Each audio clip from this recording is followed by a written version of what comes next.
Hello everyone. Scattering theory में आज का हमारा टॉपिक है discuss green function to obtain formal solution of Schrodinger equation so that scattering amplitude is the Fourier transform of potential. तो ये question को करने से पहले सबसे पहले हम देखते हैं ग्रीन फंक्शन क्या होता है। तो इन प्रैक्टिकल ग्रीन फंक्शन का यूज़ है डिस्टर्बेंस को कैलकुलेट करने के लिए होता है। तो हम इधर देख सकते हैं a Green function tell us how a physical system react when we apply a very small force और डिस्टर्बेंस एट वन पॉइंट। अब इसका एग्जांपल है जैसे कि हमारे पास एक शांत तालाब है, उसमें अगर हम छोटा सा पत्थर कहीं फेंकते हैं तो उस छोटे से पत्थर की वजह से कितना डिस्टर्बेंस उस तालाब में होता है, इसका कैलकुलेशन हम किससे करते हैं? ग्रीन फंक्शन से। अब हम देखते हैं कि ग्रीन फंक्शन को फिजिक्स में कैसे डिफाइन किया जाता है।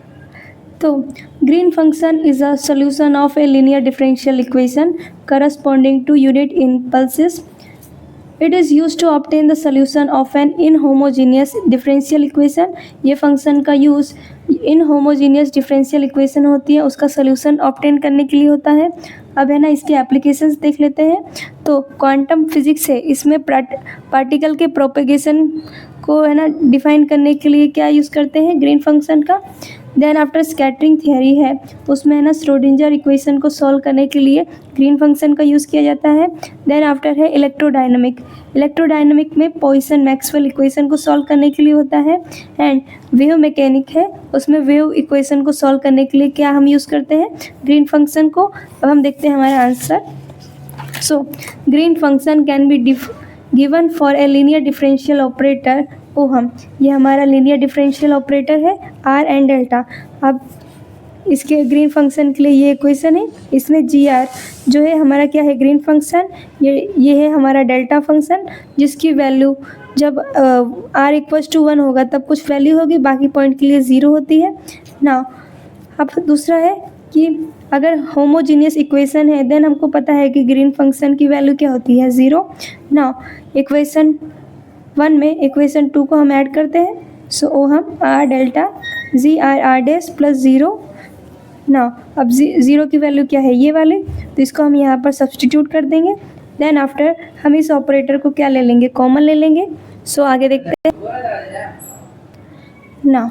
तब हमने ये इसमें ये ऑपरेटर को कॉमन ले लिया है। देन हमारे पास ये ब्रैकेट है और आर डेल्टा। यहाँ पर ये जो ब्रैकेट है इसको भी ग्रीन फंक्शन कहते हैं ये ऑपरेटर के लिए ना। The difference of this green function and previous green function gives the solution of homogeneous differential equation. इसका सोल्यूशन हमें क्या आंसर दे? इसको सॉल्व करने पे हमें क्या आंसर मिलेगा? होमोजीनियस डिफरेंशियल इक्वेशन का सोल्यूशन मिलेगा। देन आफ्टर अब ये इक्वेशन कंसीडर करते हैं ना। By comparing equation 1 and equation 4 U R as a green function and जो एफ आर फंक्शन है इसको हम डेल्टा फंक्शन में रिप्रेजेंट कैसे कर सकते हैं? तो ये उसके लिए ये इक्वेशन है F R equals to integration delta function into में R dash D Q R dash ना। अब यहाँ पर हम delta R minus R dash की वैल्यू रखेंगे। देन आफ्टर इक्वेशन 3 से इसकी वैल्यू रखेंगे, तो हमने इसकी वैल्यू रख दी है। देन आफ्टर आगे देखते हैं ना। हमने क्या कंसीडर किया है? Integral form of Schrodinger equation. Schrodinger equation हम जानते हैं एस आई इक्वल्स टू क्या होता है? ई साई, जहाँ पर एच क्या है? हैमिल्टोनियन फंक्शन, और ई क्या है? हमारा टोटल एनर्जी। तो इसको हम रखेंगे। देन आफ्टर इसमें हम हैमिल्टोनियन की वैल्यू को सब्सटीट्यूट किया है। देन आफ्टर अब इस इक्वेशन में हम क्या मल्टीप्लाई करेंगे? -2m बाय एच कट का स्क्वायर। तो हमें क्या मिलेगा? हमने इस साइड और इस साइड दोनों साइड मल्टीप्लाई किया है। देन आफ्टर ये हमारी फाइनल इक्वेशन ना। अब हमें पता है जो टोटल काइनेटिक एनर्जी है इसके लिए इक्वेशन क्या होती है? एच कट का स्क्वायर के स्क्वायर बाय 2m। इस वैल्यू को कहाँ हम सब्सटीट्यूट करेंगे? यहाँ पर। तो हमारी इक्वेशन हो गई डेल्टा स्क्वायर प्लस ये इसमें से ये 2m कट जाएगा, एच कट का स्क्वायर कट जाएगा, क्या बचेगा? K square U R equals to 2m by H cut का स्क्वायर वी स्क्वायर इंटू में U square. Then after del square plus K square ये हुआ, और यू एफ आर ये रहा। अब हमें पता है जो u है इसकी वैल्यू क्या होती है? 2m बाई एच कट का स्क्वायर वी आर। तो इसको हम आगे रखेंगे ना तो हमारे पास क्या सोल्यूशन आएगा ये इक्वेशन का, ये वाला, ये इक्वेशन इस इक्वेशन का सोल्यूशन है ये वाली equation. Then after 4 pi rho R, इसको क्या हम ले लेंगे, नीचे ले लेंगे। देन आफ्टर हमारी ये रही equation 7, this is the formal solution of Schrödinger equation. Now by equation 7 से हम ये कह सकते हैं जो फंक्शन ऑफ यू आर है इसके लिए ये इक्वेशन है। देन आफ्टर हमें क्या कैलकुलेट करना है, ये वाला फंक्शन, तो इसके लिए वेक्टर का यूज़ करेंगे। ये रहा हमारा vector R dash X, by figure R dash plus X equals to R है, तो एक्स की वैल्यू क्या होगी इसके लिए, R minus R dash. Then after इस दोनों साइड मॉडुलस ले लेंगे। अब हमको पता है मॉडुलस को कैसे सोल्व करते हैं, इन दोनों का स्क्वायर लेके इसका रूट करना है। देन आफ्टर ये ब्रैकेट को सोल्व करेंगे, A square minus B square plus B square minus 2ab, so R square minus 2r R dash plus R dash का स्क्वायर इंटू में रूट। देन आफ्टर इसमें से हम क्या ले लेंगे, आर स्क्वायर को बाहर कॉमन ले लेंगे, तो हमारे पास क्या आएगा, ये आर, क्योंकि इधर रूट है ना इसलिए। Then 1 minus 2r R dash divide में आर स्क्वायर, ये रही हमारी इक्वेशन। देन आफ्टर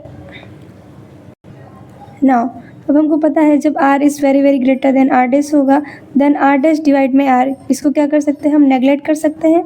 तो हमारी x की इक्वेशन क्या होगी, x वेक्टर में इक्वल्स टू ये होगा, जिसको हम लिख सकते हैं r माइनस आर इंटू में आर डैश डिवाइड में r।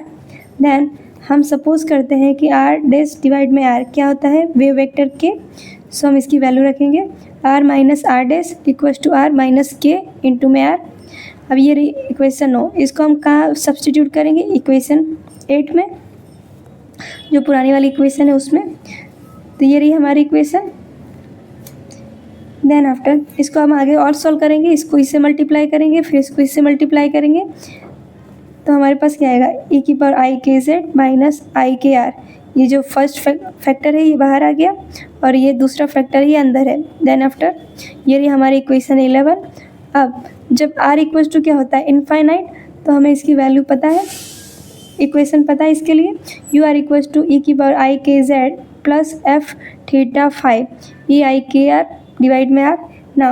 अब हम इसको इस इक्वेशन से कंपेयर करेंगे। Then by comparing equation 11 and equation 12 the scattering amplitude is given by, तो हमें एफ थीटा फाइव की क्या वैल्यू मिलेगी, -1/4 पाई इंटीग्रेशन ऑफ ई की power I K R U R V R D tau. Now अब हमें पता है वी आर की वैल्यू क्या है, वी पोटेंशियल है, इसकी वैल्यू है 2m डिवाइड में एच कट का स्क्वायर। तो इस वैल्यू को इधर सब्सटीट्यूट करेंगे तो हमारी इक्वेशन क्या होगी, F theta five equals to -m divide में 2 पाई एच कट का स्क्वायर इंटीग्रेशन में ए की power I K R U R V R D tau. So this is the expression of scattering amplitude and shows the scattering amplitude is the Fourier transform of potential. तो हमने पहले formal solution ढूंढा Schrodinger equation का, then after हमने show किया कि scattering amplitude is the Fourier transform of potential. इस तरह से हमारा क्वेश्चन पूरा होता है। मिलते हैं अगले क्वेश्चन में। Thank you for watching.